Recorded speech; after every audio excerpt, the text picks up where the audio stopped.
Saya Fitri Hafiza dari Program Studi Pendidikan Fisika. Di sini saya akan menjelaskan terkait desain pembelajaran berbasis STEM PJBL pada materi Budaya Statis.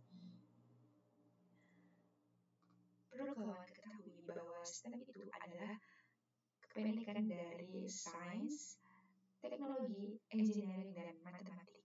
Nah, berikut adalah penjelasannya. Di sini untuk kompetensi dasarnya itu menerapkan hukum-hukum budaya statis dalam kehidupan sehari-hari, merencanakan dan melakukan percobaan yang memanfaatkan sifat-sifat budaya statis, berikut presentasi dan menganalisisnya.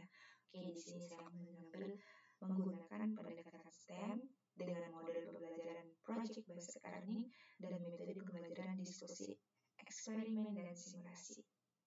Oke, kita beralih ke sintaks PJBL-nya. Di sini ada orientasi materi. Nantinya peserta didik akan diperkenalkan pada penggunaan teknologi yang dapat memenuhi kebutuhan sehari-hari yang berkaitan dengan konsep tekanan hidrostatis dan hukum Pascal.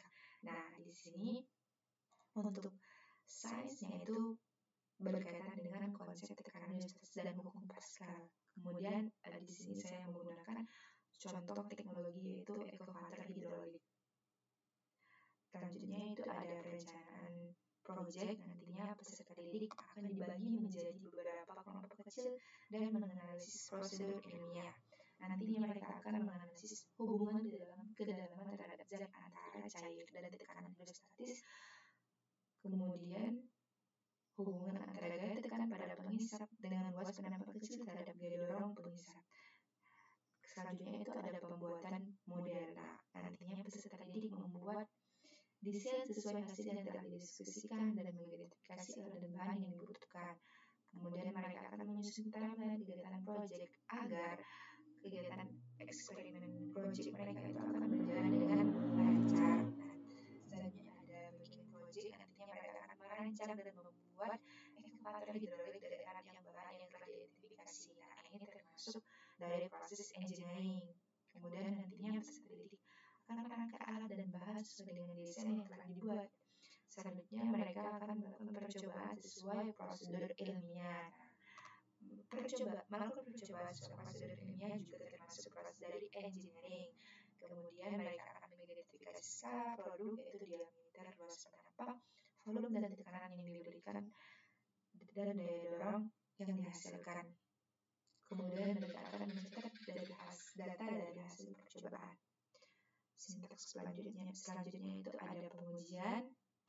Nah, mereka nanti akan melakukan menguji alat dan mengevaluasi apakah ekskavator bekerja sesuai prinsip hidrolik. Nah, selanjutnya yang terakhir di sini adalah evaluasi dan presentasi, di mana mereka nantinya akan menjelaskan hasil percobaan dengan mengaitkan pada model matematika, kemudian menyajikan desain produk dan hasil percobaan, kemudian menyimpulkan hasil percobaan. Nah, di sini kenapa termasuk bagian dari matematik?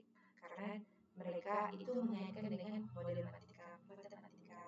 Nah, itu berarti masuk pada bagian matematik.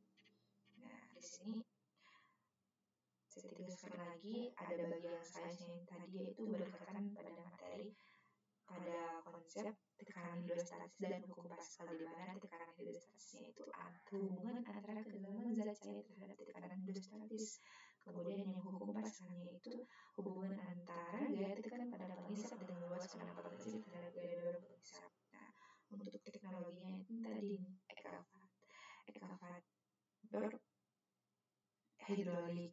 Kemudian di sini engineering-nya. Nah, untuk engineering-nya itu mengidentifikasi alat dan bahan dengan merangkai alat dan bahan sesuai dengan perencanaan, kemudian merancang produk yang akan dibuat, di mana mereka itu mengidentifikasi skala produk, diameter, luas penampak, volume dan tekanan yang diberikan, serta daya dorong yang dihasilkan. Nah, untuk matematiknya di sini ada rumus tekanan hidrostatis yaitu pH. pH di sini maksudnya itu tekanan dari hidrostatis ya pressure. Kemudian ada rho GH, di mana di sini rho itu massa jenis air, yaitu percepatan gravitasi, dan H itu kedalaman. Dan di sini ada rumus hukum Pascal juga ya, di mana ini F1 per A1 sama dengan F2 per A2. Oke, mungkin cukup sekian penjelasan dari saya. Assalamualaikum warahmatullahi wabarakatuh.